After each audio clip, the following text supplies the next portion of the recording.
Hello बच्चों, कैसे आप सभी का एक बार फिर से स्वागत करता हूं आपका अपने चैनल अमित भैया क्लासेस पर। जैसा कि आपको पता है, मैंने क्लास 10th का जो एनसीईआरटी का चैप्टर नंबर 3 जिसे परिवहन कहते हैं, उस चैप्टर का एक एक टॉपिक मैं आपके सामने लाया हूं। और ये जो टॉपिक है, ये इस चैप्टर का अंतिम टॉपिक है। अगर आप मेरे चैनल को सब्सक्राइब नहीं किए हैं, शेयर नहीं किए, तो फटाफट जो आपसे है सब्सक्राइब और शेयर कीजिए, ताकि सबसे पहले नोटिफिकेशन आपको मिले। और भी जितने भी वीडियो मैं लिंक दे दिया हूं, इस वीडियो में जाके उस लिंक को देखिएगा और अच्छा लगेगा तो अपने दोस्तों के पास ज्यादा शेयर कीजिएगा और अमित भैया क्लासेस को ज्यादा से ज्यादा जो है शेयर कीजिए, ताकि मैं आप सभी के लिए एक बेहतरीन कॉन्सेप्ट, एक बेहतरीन चैनल के साथ आगे बढ़ूं और आपके हर कठिनाई को दूर करूं। आपका हर कॉन्सेप्ट को दूर करना एबीसी क्लासेस का एक इंपॉर्टेंट पॉइंट है। एबीसी क्लासेस का महत्वपूर्ण काम है आपके कॉन्सेप्ट को पूरा करना। तो आइए, आज का जो टॉपिक है तंत्रिका उत्तक, जिसे नर्वस सिस्टम कहते हैं। नर्वस सिस्टम क्या है, आज के बाद आपको जो है दोबारा पढ़ने की जरूरत नहीं है। तो आइए सबसे पहले समझते हैं कि तंत्रिका उत्तक क्या होता है।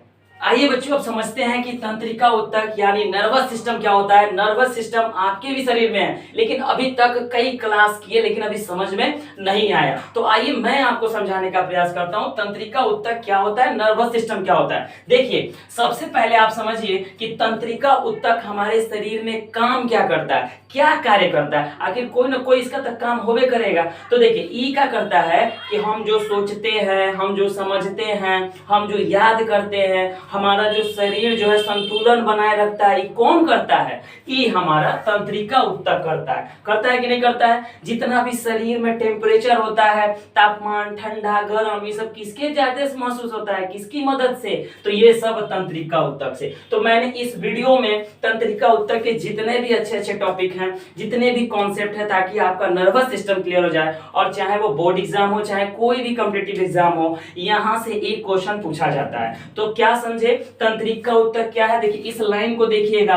तंत्रिका उत्तक क्या है? सोचने, समझने, स्मरण रखने के साथ साथ, सोचने, समझने, स्मरण रखने के साथ साथ ये हमारे अंगों के कार्यों का संतुलन बनाए रखता है। क्या करता है? कंट्रोल करता है। कौन करता है? ये तंत्रिका उत्तक यानी नर्वस सिस्टम। अब ये नर्वस सिस्टम अकेले काम नहीं करता है, ये तीन लोगों से मिलकर बना होता है। ये तीन लोग कौन है बच्चों? तो पहला हमारा मस्तिष्क है, दूसरा मेरुरज्जु और तीसरा हमारा तंत्रिकाएं हैं। ये तीनों भाग मिलकर तंत्रिका उत्तक का निर्माण करता है। बात समझ में आ रही है?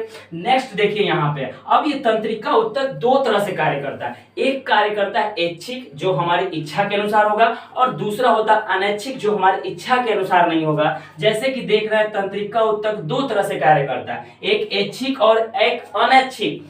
ऐच्छिक में क्या होगा? जैसे मान लीजिए कि हम आपके पास आगे पीछे आ रहा है, आगे पीछे आ रहा है ना, तो ये हो रहा है हमारा पेशी उत्तक यानी कंकाल उत्तक की वजह से हो रहा है। तो जो कंकाल उत्तक होता है वो हमारा ऐच्छिक क्रिया है। क्या है? ऐच्छिक क्रिया। जैसे हाथ को देखिए, ऐसे ऐसे उठा रहे हैं, हम आपको बुला रहे हैं, तो ये अंगुली कैसे हो रहा है? ये अपने आप तो नहीं हो रहा, हम इसको क्या कर रहे हैं? मूवमेंट करवा रहे हैं, तो ये हमारा ऐच्छिक क्रिया हो जाएगा। अनैच्छिक क्रिया, जैसे आंख का पलक झपकना, कोई मारता है फटाक से तो हमारा आंख का पलक क्या होता है? झपक जाता है। हृदय की धड़कन अपने आप चलते रहता है कि नहीं चलते रहता है। इसको हम कह सकते हैं क्या कि रुको भाई, 2 मिनट रुको, हमको काम करना है, 2 मिनट हम आराम से ऊपर चल जाएंगे। तो हृदय की जो धड़कन है वो कौन सी क्रिया है? तो वो अनैच्छिक क्रिया है। बात समझ में आ रही है? जो हम अपने हाथ से मूवमेंट कर रहे हैं, उंगली हिला रहे हैं, ऐसे ऐसे कर रहे हैं, ये सब क्या है? ये सब ऐच्छिक क्रिया है। बात समझ में आ रही है?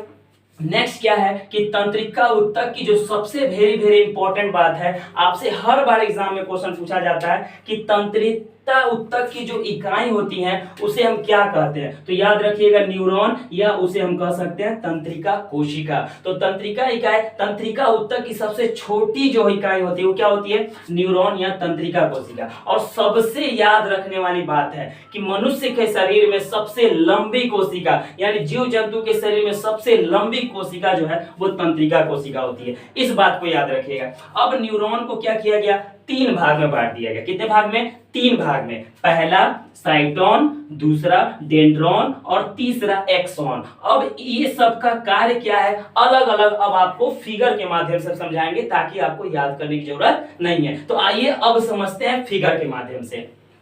आइए बच्चों, अब समझते हैं फिगर के माध्यम से कि नर्वस सिस्टम के कैसे वो हमारे शरीर में वर्क करता है। इस बात को समझने के लिए तो आप रुके हुए हैं, तो क्यों ना इस टाइम की घड़ी को अब समाप्त किया जाए और फटाक से जो है इस फिगर के माध्यम से समझा जाए कि नर्वस सिस्टम हमारे शरीर में वर्क कैसे करता है। उससे पहले एक दो लाइन आपके लिए सुनाना चाहता हूँ, चाहे आप कोई भी क्लास में हो, ये बहुत ही जरूरी है। कहा जाता है कि मोहब्बत दो लोगों का नशा है, मोहब्बत दो लोगों का नशा है, जो पहले समझ जाए वही बेवफा है। तो इस चीज से बचिएगा, आपका मोहब्बत केवल लक्ष्य होना चाहिए, आपका पढ़ाई होना चाहिए। तो इस तरह से आइए समझते हैं पहले तंत्रिका उत्तक यानी तंत्रिका कोशिका जो हम लोग समझ रहे हैं उसको समझते हैं बेहतरीन तरीके। उम्मीद है कि आपको जो मेरा शायरी अच्छा लगा होगा, और अच्छा लगा होगा तो सब्सक्राइब जरूर कीजिएगा। पहले समझिए, क्योंकि इस टॉपिक को थोड़ा सा आगे जो है मैं नहीं बताया हूं, तो फिर से बता दे रहा हूं। मैंने बताया था कि ऐच्छिक क्रियाएं जो हाथ से हम अपने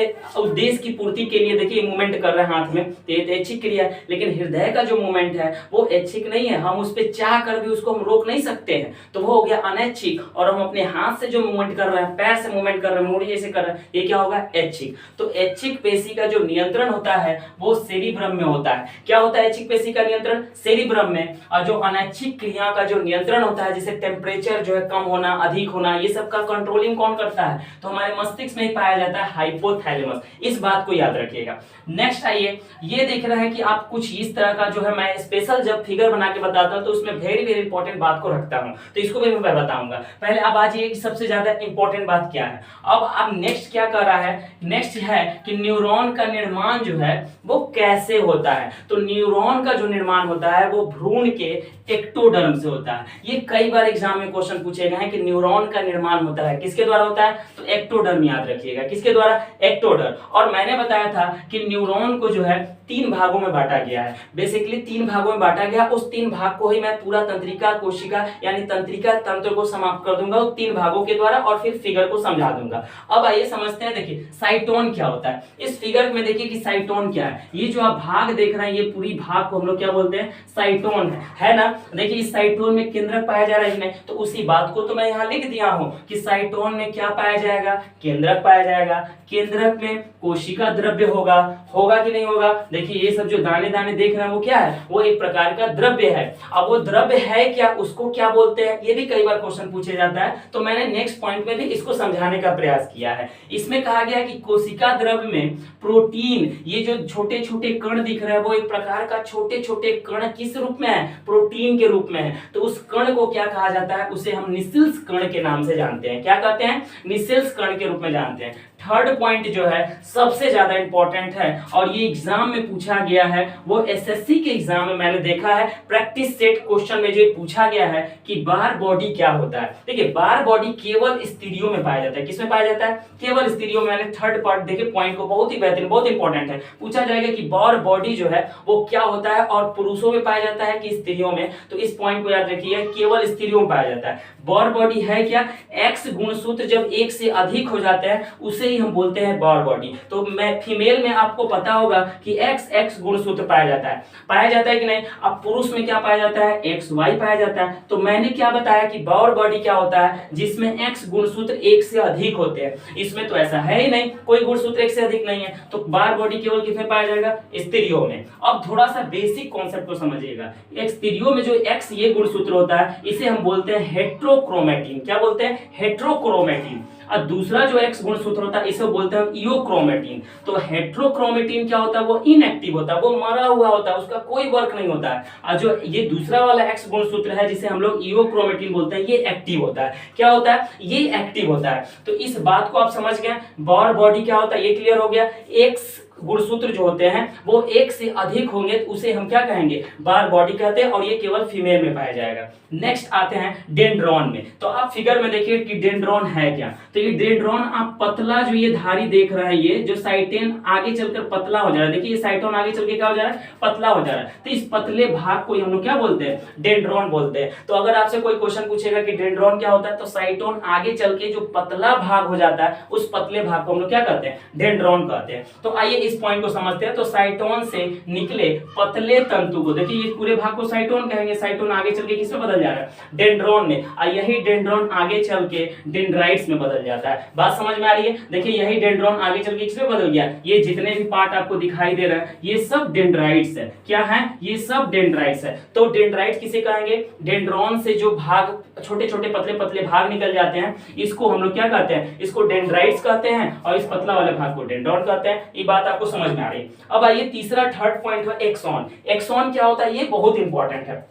देखिए एक्सॉन क्या है, तो आप देख रहे होंगे जो साइटोन आगे चल के खूब लंबा पतला जो है तंतु बन जा रहा है, तो इस लंबे पतले तंतु को ही हम लोग एक्सॉन कहते हैं। क्या कहते हैं? पतले तंतु। यानी साइटोन के द्वारा आगे चल के जो पतली तंतुएं हो जा रही हैं, पतली, देखिए ये पतली तंतु हो जा रही है, इसे हम एक्सॉन कहते हैं। आगे पॉइंट में मैंने लिखा है कि साइटोन से निकला लंबा पतला तंतु को क्या कहते हैं? एक्सॉन कहते हैं। नेक्स्ट क्या लिखे हैं कि एक न्यूरॉन से दूसरे न्यूरॉन तक संदेश वाहक का भी काम करता है। ये सबसे वेरी इंपॉर्टेंट है कि न्यूरॉन का काम क्या है। तो एक्सॉन क्या करता है कि एक न्यूरॉन से दूसरे न्यूरॉन तक संदेश वाहक का यानी मैसेजिंग का काम करता है। यानी हमारा एक अंश कोशिका से दूसरे कोशिका तक जो मैसेज जाता है उसको कौन करता है? वो एक्सॉन ही करता है। और इससे ज्यादा इंपॉर्टेंट बात यह है कि तंत्रिका कोशिका की संख्या कितनी होती है, कई बार पूछा गया है। तो तंत्रिका उस कोशिका की कितनी संख्या होती है? तो याद रखिएगा लगभग 100 अरब यानी 10 पे पावर 11। क्या होता है? 10 पे पावर 11 यानी 100